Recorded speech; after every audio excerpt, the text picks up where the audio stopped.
Welcome again to Joe Stunner Boxing. You know, the dangers of this sport that we love, if indeed you can call it a sport. I always think Western martial art is a bit more of an accurate thing. Sport implies games, and boxing ain't no game. And sure enough, it's been proven again because the New Zealand fighter David Light, who you may remember having that incredibly boring fight with Lawrence Okolie, although he did go the distance with him. He's apparently suffered a mild stroke, and there's some sort of neurological issue, which is very, very serious. He is expected to make a complete recovery, but nevertheless, his boxing career is over.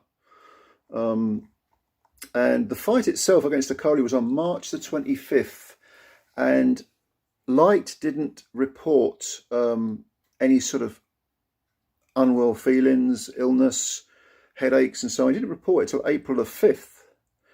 So what is it, 31 days in March, that's 11 days after the fight. This is a sort of delayed neurological injury, a delayed reaction, so to speak.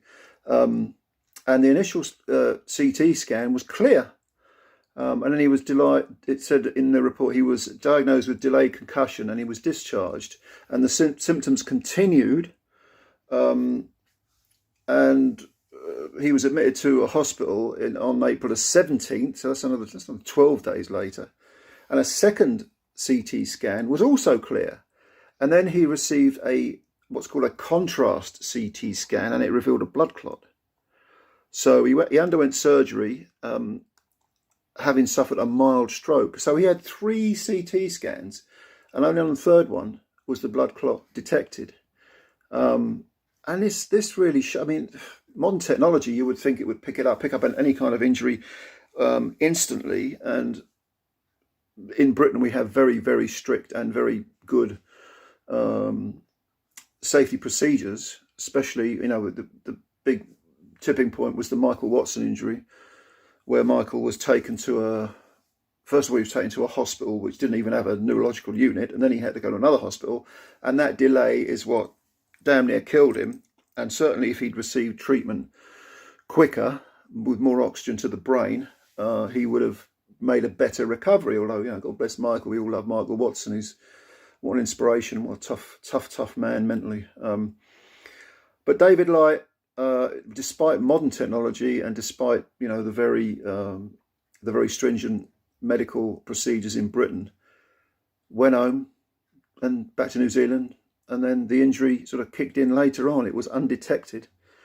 So all the best to David Light. It's terrible business. What can you say? These things happen. The human body is not meant to be punched in the head, or anywhere for that matter, but especially not in the head. And we love boxing. I love boxing. I've loved it all my life, virtually all my life anyway, ever since I knew what it was. But, let's not pretend that the darker side does exist. People will get injured, they will get killed, and that's the price we have to pay. I guess it's, a lot of horse lovers love the Grand National. There were 3 horses killed at the Grand National a week or 2 ago. You can still love horse racing and love horses, but I don't know. It's a conundrum, isn't it? It's a moral conundrum. And I'm always interested to talk about this because I'm not prepared to deny that I love boxing, but at the same time, I'm not prepared to deny that it is more than just a game, more than just a sport, as the issue with David Light, Of course, recently, it proves it, but recently we've had, Patrick Day died, Maxim Dadashev died, and it'll continue. There'll be others. Anyway, I just thought I'd leave that with you. Comment if you like. Subscribe to the channel if you're new. Help us out. Spread the word about Joe Stunner Boxing. Like the videos. Hit that like button as well. That helps us out as well. And of course, as always, thanks for your time. I'm looking forward to reading your comments. If you want to leave any, I'll reply to them. Until then, bye for now.